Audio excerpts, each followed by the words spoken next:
Assalamualaikum, selamat malam.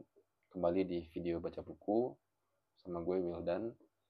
Kali ini kita masih bahas buku The Legal Analyst by Ward Farnsworth.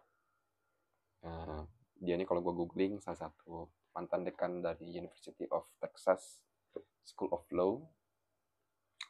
Di buku ini memang mostly membahas terkait legal atau hukum ya. Jadi membahas beberapa case, lalu dianalisa dengan cara berpikir orang hukum ya. Di buku ini juga sebetulnya awalnya itu nama judulnya juga bukan The Legal Analyst tapi Thinking Like a Law Professor, which is itu terlalu menjanjikan ya. Jadi takutnya nanti setiap orang yang sudah baca buku ini dikiranya dia sudah merasa dirinya seperti Professor of Law.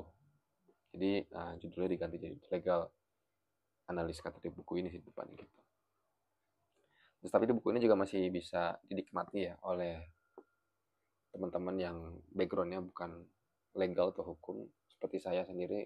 Gue nih betul backgroundnya di IT, tapi ya gue masih bisa menikmati baca buku ini sih, at least mendapatkan beberapa insight dari buku ini. Di video sebelumnya kita bahas part 1 ya terkait insentif, tapi ya videonya kepanjangannya, di video itu sampai 20 menit, bahkan sebetulnya di tag awalnya itu sampai 40 menitan, 45 menit lebih maksudnya. Jadi di video kali ini ya gue lebih prepare, gue coba condense dan hanya membahas satu chapter saja dari buku ini ya per video depannya.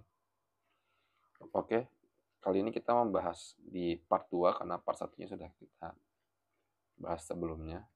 Itu bukan dibahasnya, lebih ke gue cuma ngebacain doang, beberapa doang nih. Kalau mau tahu lengkapnya ya baca sendiri atau beli sendiri bukunya. Di part 2 itu membahas trust, cooperation, and other problem for multiple players. Jadi yang sebelumnya itu kan bahas insentif ya, di part 1-nya lebih membahas relasi atau korelasi ya, antara kebijakan atau governance atau keputusan terhadap insentif masyarakat atau individuals atau instansi ya. Insentif itu apa? Insentif itu ya secara garis besar ya sebuah dorongan atau keinginan ya yang membuat orang tergerak untuk melakukan sesuatu gitu ya. Itu definisi dari insentif ya, kurang lebih seperti itu ya menurut saya ya. Di part 2 ini itu terbagi menjadi beberapa chapter. Ada 8 chapter ya di part 2 ini. Ada agency, the prisoner's dilemma, public goods, the stuck hunt, chicken, cascades, voting paradoxes, and suppressed markets. Ya, yang mau dibahas di video kali ini ya terkait agency dalam kurung with Eric Posner. Nah,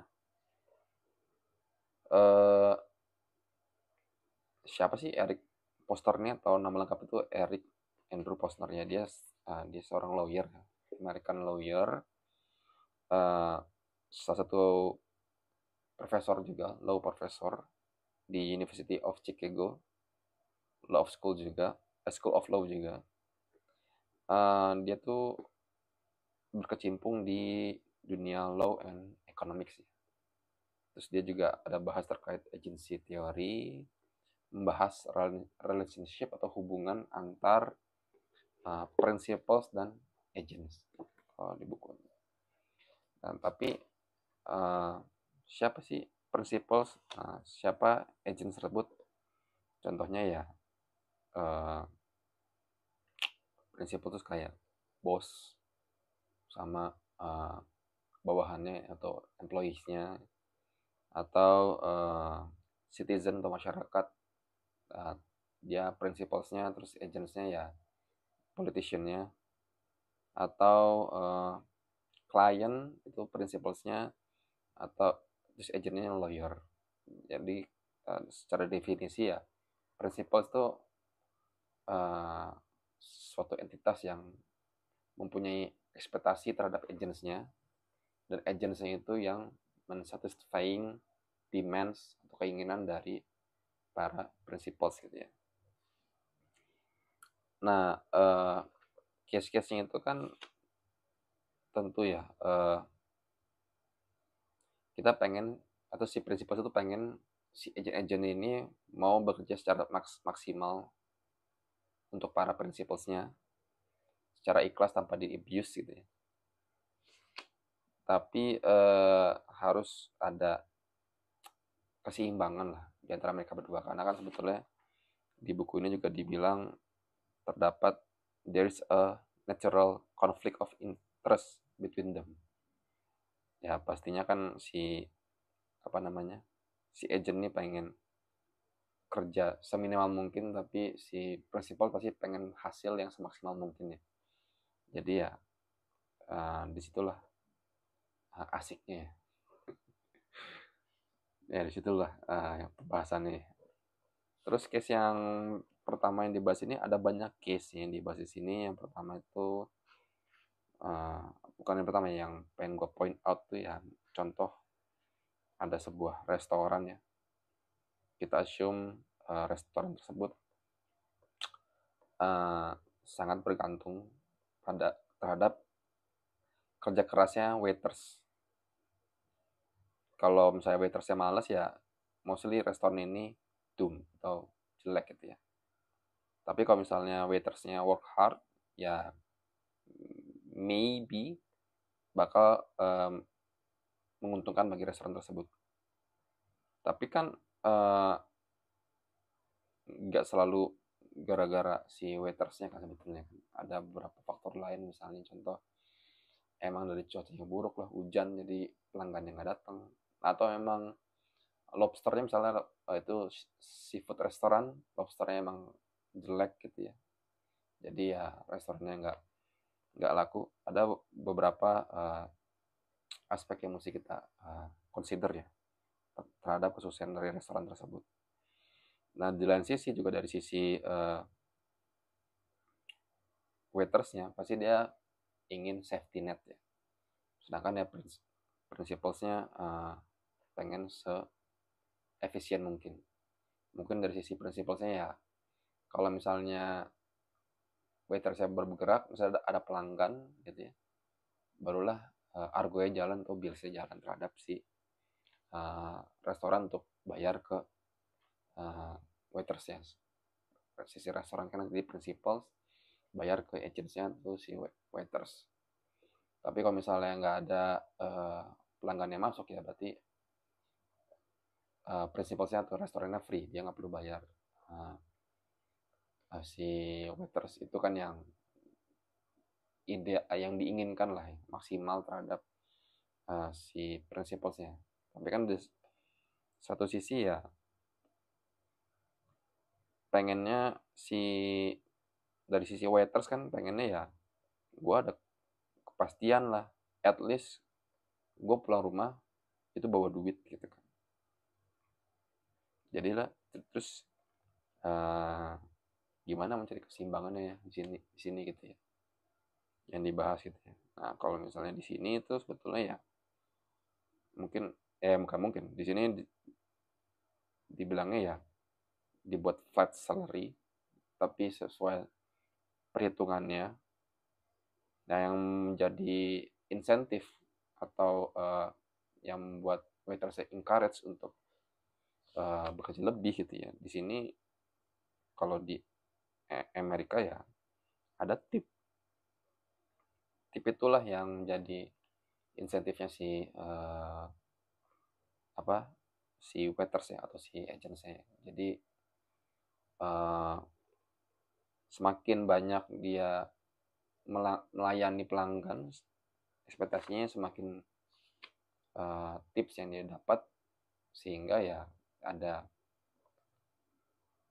mutual benefit ya antara mereka berdua ya. Tapi ya menurut gue sebetulnya bukan mutual benefit sih ya.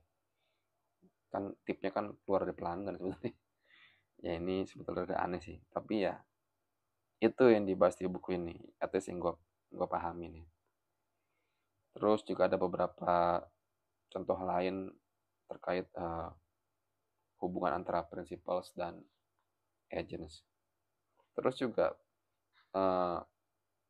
di buku ini juga dijelasin ya, kalau ternyata agents dan principals ini nggak selalu agents itu ya siapa namanya si lawyernya atau si employee-nya atau politician-nya, atau si principal itu ya si bosnya, si kliennya, atau si citizen.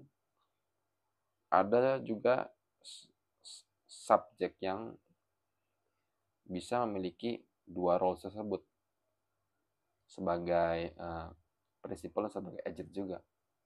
Contoh di bisnis supply financing ya, supply chain ya. Misalnya ini ada wholesaler terus ke retailer, terus baru dari retailernya distribute ke beberapa salesnya. Ya berarti posisinya si retailer sini sebetulnya sebagai agentnya si wholesaler, dan si retailer ini juga dia posisinya sebagai principalsnya terhadap masing-masing sales door to door-nya. Atau hubungan antara bos dan employee yang saat ini ya, gitu ya, mostly kan mutual respect lah mereka antara bos dan employee-nya. In some cases bosnya memang membutuhkan employee-nya untuk misalnya sebuah tugas dengan baik dan benar, tapi kadang sebaliknya juga employee butuh support gitu ya dari bosnya untuk membukakan jalan. Jadi ada ekspektasi dari employee juga ke atas sebetulnya gitu. Jadi ya, ada mutual respect di antara mereka berdua ya untuk menjalankan corporate atau organisasinya dengan baik dan benar. Itu yang ada di buku ini. Terus terakhir yang pengen gue point out itu ini terkesan kan kayak agents itu ya kayak toolsnya para principals gitu misalnya gitu. Tapi sebetulnya nggak juga cuy. Ini tergantung point of view sebetulnya. Nah, di sini ada satu kalimat yang pengen banget gue point out. As these examples show, looking at the world through the lens of agency is interesting, not only because it reveals such problems everywhere, but because it reveals attempts to solve them everywhere. Jadi maksudnya melihat dunia itu sebagai agent itu justru lebih menarik karena dia mempunyai kemampuan untuk menyelesaikan sebuah masalah dan menyelesaikan masalah tersebut di kapanpun, dimanapun, sesuai dengan ekspertisnya masing-masing. Sedangkan ya para prinsipal sebetulnya tidak punya kemampuan itu ya. Jadi balik lagi sebetulnya ya antara agents dan principals ini seharusnya yang memiliki mutual interest dan mutual respect gitu. Nah itu chapter terkait agency dari buku The Legal Analyst terkait di part 2-nya. Mungkin itu dulu untuk video kali ini. Selamat malam. Assalamualaikum warahmatullahi wabarakatuh. Bye.